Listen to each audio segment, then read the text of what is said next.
know, I just did not have any idea what it was going to be like. They were so good to us. You know, they knew we were young squirts, didn't know which end was up. We needed to be mothered, and we were mothered. There were two times during the year that people entered, once in September and once in February. We wore black, of course, black skirts and a cape. We entered in September 15th, 1950, and there were 50 of us. And we were the largest group that we ever had.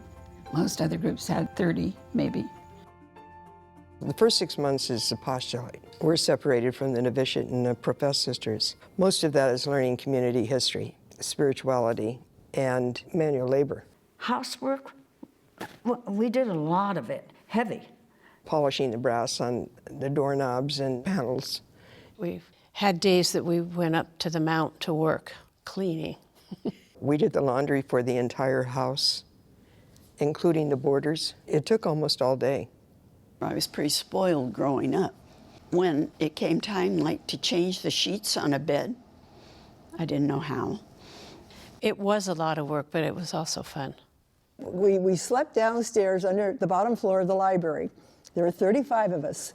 So we had our little twin bed, and right next to our bed we had an orange crate with all of our belongings in it and our aprons over the orange crate, and right next to that was another bed and then an orange crate. So if you put your hand out too far, you're hitting the nun sleeping next to you. I remember a big thing was silence, and we were not to speak at certain times at all.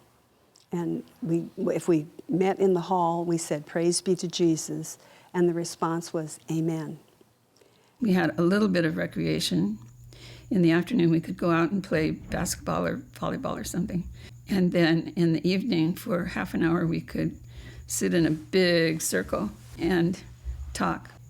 The rest of the time, we kept silence. So it was very rigorous. When we eventually got the change, years and years later, it was quite a breakthrough. But in the meantime, when we first entered, I think we belonged to the last century. I lost my access to my friends, my peers. We're so cut off. I missed their weddings, their birth of their children. It was hard, you know, when you look back. That, for me, that was the greatest loss. My sister, as I said, was 4 years younger, and she was going to be married, and I could not go to her wedding. So that's one thing that sort of stands out. It's a little sore spot still with me. At one point, I was very homesick. And I remember the novice mistress sending me out to think about why I wanted to be a sister. I was always afraid they were going to throw me out. So I tried very hard to do what I was supposed to do. You know, I got in trouble a lot for little things that I didn't even know I was doing wrong. I just hoped that they would keep me and that I'd be a good sister. We were hoping to persevere, because if people didn't, they got asked to leave.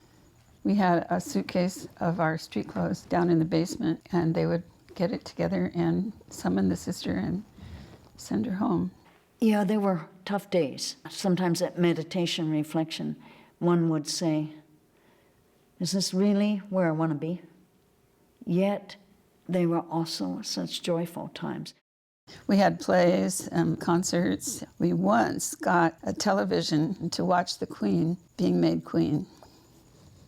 And that was our experience with TV.